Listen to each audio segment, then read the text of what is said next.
Vocês sabem que eu amo indicar leituras que vão agregar na vida de outras pessoas também. Já falei muito aqui sobre livros de moda. Teve um ou outro vídeo que eu dei spoilers de livros que eu já li, que fizeram a diferença na minha vida. Mas hoje eu vim aqui trazer para vocês 4 livros que fizeram a diferença na minha trajetória de consumo, que me fizeram ter um consumo mais responsável, mais consciente, que agregaram informação e geraram muitos questionamentos a partir da leitura deles, né? Acabou refletindo muito no meu comportamento e no meu conhecimento sobre esse aspecto. Então me fez repensar, me fez realmente mudar e agregou muito. Então eu quis mostrar ele aqui pra vocês porque eu sei que muitas pessoas aí que me acompanham também estão nessa jornada para um consumo mais consciente, mais responsável, por conta do planeta, por conta da sociedade em si e por si mesmo, porque realmente é uma transformação pessoal muito grande. E eu acho que a gente fala pouco disso, do quanto o consumo consciente, ser mais responsável com o que a gente compra mesmo, né, com o nosso consumo, faz diferença na nossa vida em vários outros âmbitos. É muito louco isso. E cada vez mais eu tento trazer isso aqui pra vocês. Então hoje eu vou apresentar esses 4 livros. O link de todos eles vão ficar aqui embaixo, tá certo? E é isso aí. E o primeiro livro, então, é o da Marie Kondo, eu não lembro como se pronuncia o nome dela. O primeiro livro, A Mágica da Arrumação. Assim que eu li esse livro, eu fiquei assim, paralisada, e foi realmente a primeira vez que eu olhei para as coisas que eu tinha com outros olhos. Eu até fiz um vídeo na época que eu li esse livro, porque foi tipo muito transformador para mim, que chama Acúmulos e Desapegos, aqui no canal. Eu vou deixar o link aqui para quem tiver interesse em ver. E dá para entender como que foi a minha transformação por causa desse livro na época. Eu olhei muito para as coisas que eu tinha acumuladas, eu era muito mais acumuladora do que hoje. Hoje, dependendo da categoria de produto, eu ainda sou um pouquinho, tipo livros, eu tenho apego. Eu tô conseguindo me desfazer disso aos poucos, desapegar aos poucos. Mas esse livro foi essencial para eu entender o poder de desapegar das coisas e de ter o mínimo possível e organizado para a sua vida andar em vários sentidos, assim. E ela fala de consumo. E mesmo que ela não fale de consumo, você começa a pensar se você quer comprar aquela coisa para depois você ter que fazer a manutenção, organizar, se aquilo vai virar mais um entulho, sabe? E aí tem uma frase, cada livro eu vou pegar uma frase para vocês entenderem, né? O que ele quer dizer, por exemplo, qual que é a mensagem de consumo que ele traz no livro. O dela é o seguinte: se você compra porque está barato, acaba levando coisas que não precisa e que muitas vezes nem chega a usar. Isso é muito verdade, né, gente? A gente já falou isso várias vezes.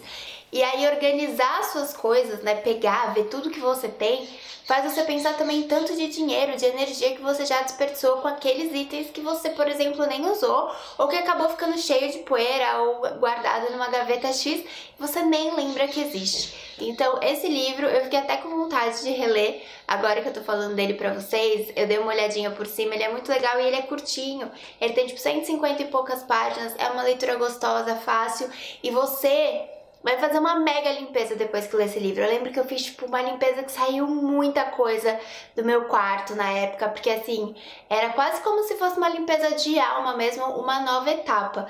Então eu recomendo até para quem tá iniciando nessa vida minimalista, quer entender o minimalismo de ter poucas coisas e organizar elas bem.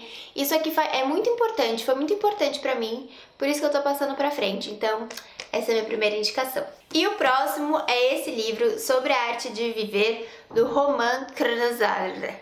Gente, impossível falar o sobrenome dele. Eu vou deixar escrito aqui, tem link aqui embaixo para quem quiser saber. E esse livro tem uma história muito incrível, que quando meu pai faleceu em 2017, eu tenho mania de livros por conta do meu pai, assim, eu tenho certeza disso, eu tenho plena consciência disso, porque meu pai, ele era professor universitário e ele tinha muitos livros. Quando ele faleceu, a gente ficou com uma biblioteca gigante pra gente dar conta do que a gente ia fazer. Mais da metade a gente doou, a gente deve ter doado uns 800 livros, assim, porque era muita coisa. E muitos livros a gente pegou, eu e meu irmão, a gente dividiu entre si. Na época, eu fui vendo meio que pelos títulos e o que abordava, o que fazia sentido pra mim, né, pra eu guardar. E aí eu peguei esse livro, que é o Sobre a Arte de Viver, que ele fala sobre lições da história para uma vida melhor. E ele aborda diversos temas e como que a sociedade lidou com esses temas até agora, para a gente entender qual é a melhor forma da gente lidar com isso. Então, por exemplo, amor, dinheiro, amizade, sexo, são vários temas que ele aborda e ele mostra como os gregos amavam. Então, como os gregos lidavam com isso e como que a gente lida com isso hoje, como que a gente pode aprender com eles, sabe? É toda uma história da humanidade, da nossa sociedade muito incrível de ler com essa visão por assuntos, sabe? E o mais incrível é que como meu pai leu, e meu pai tinha mania de grifar, assim como eu, aqui a assinatura do meu pai, eu consigo ver quais partes eram importantes para ele. E eu comecei a estudar muito o consumo depois que ele faleceu também, porque eu sei o quanto isso era importante na vida dele e o quanto isso impactou na minha vida também e como eu queria fazer algumas coisas diferentes, sabe? E aí eu não sabia que ia ter sobre consumo, né? Quando eu comecei a ler, eu vi que ia ter sobre dinheiro e tudo mais. E na parte de dinheiro ele fala muito sobre consumo.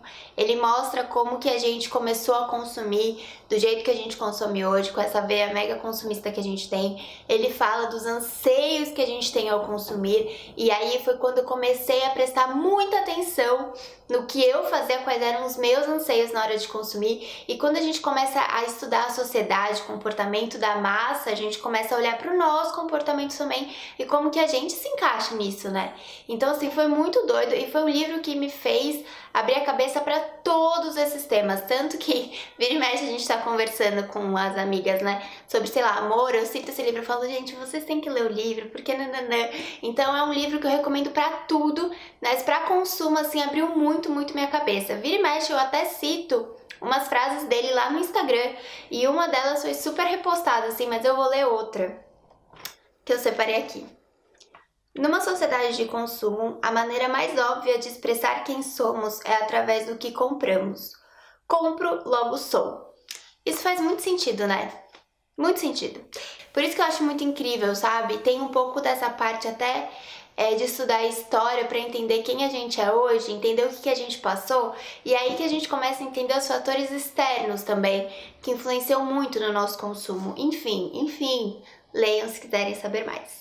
E aí chegou numa época que eu já tava meio fascinada por esse assunto, eu queria estudar mais e mais, e aí eu queria comprar livros que se dedicassem mesmo a falar de consumo, a falar sobre essa sociedade do consumo e a falar de coisas mais amplas, sabe? Pra que eu pudesse mesmo ampliar meu repertório. E aí eu acabei comprando esse, Cultura do Consumo, da Sleide Arruda Fontinelli, da editora GV. Ele conta várias partes da história do consumo e aí ele vai mostrando como que fatos históricos foram muito decisivos para a mudança do nosso consumo, sabe? Então, quando começou a existir a propaganda, ele fala da propaganda e ele mostra como que as pessoas que trabalham com propaganda e trabalhavam pensam sobre o consumidor, né? Quais os pensamentos que eles têm para o produto vender mais mesmo. Então ele fala do marketing, aí ele fala do branding, como que o branding teve muita interferência na construção de marcas como a gente entende hoje. E aí ele vai falando de consumo de experiências, ele chega no consumo responsável, que é essa coisa do consumo consciente. E aí ele aborda isso de uma maneira de mercado também, sabe? Do tipo assim, não adianta culpar o consumidor e trazer essa culpa como um argumento de compra também. Então, assim, gente, é destruidor, tá? É só isso que eu tenho pra dizer pra vocês. Depois que vocês lerem esse livro, vocês vão entender o consumo e você como consumidor de outra maneira. Então, quando eu li esse livro, quando eu comecei a estudar o consumo, na verdade, né, de maneira geral, eu, Bruna, quanto consumidora, e eu, Bruna, quanto pesquisadora de consumo e trabalhando com tendências, moda e tá. Então, assim, eu vejo os dois lados e eu falo assim, caraca! Enfim, é muita coisa. Eu vou ler, então, um trecho que eu tirei aqui, mas vocês podem ver, o livro ele tá todo grifado, porque assim, não tem como. A marca ou o produto deveria oferecer algum tipo de satisfação emocional, um apelo mais profundo junto com aquilo que se propunha a vender. Então é isso que ela explica, que a propaganda, o marketing, o branding, todas as marcas, na verdade, quando eles se propõem a vender um produto, eles pensam além do que eles estão vendendo, sabe? É isso do apelo emocional, do entender qual o valor que ele está agregando ali para tocar mesmo no coração do consumidor. Porque na real a gente não precisa comprar muita coisa, a gente chega no momento que a gente não precisa comprar mais um sapato, ou mais uma carteira, ou mais um carro, e aí a propaganda se utiliza desses artifícios para fazer com que a gente fique estimulado a comprar. E aí esse livro diz muito disso, ele mostra muito disso, e eu amo esse livro. Então ele é um dos que eu tô recomendando também. A leitura dele, apesar de ser um livro mais acadêmico, não é chata, você consegue entender. Ela tem uma linguagem ótima, e eu amei esse livro. O último livro dessa lista, então, é o Ganhar Mais, Gastar Menos e Investir. O livro do dinheiro para mulheres, da Denise Damiani com a Cíntia de Almeida, certo? Gente, esse livro... Primeiro que assim, meu pai, os livros... Lembra dessa história? Eu leio livros de finanças desde que eu tinha uns 12 anos. Eu acho que eu até tenho ele aqui, ó. Minutinho.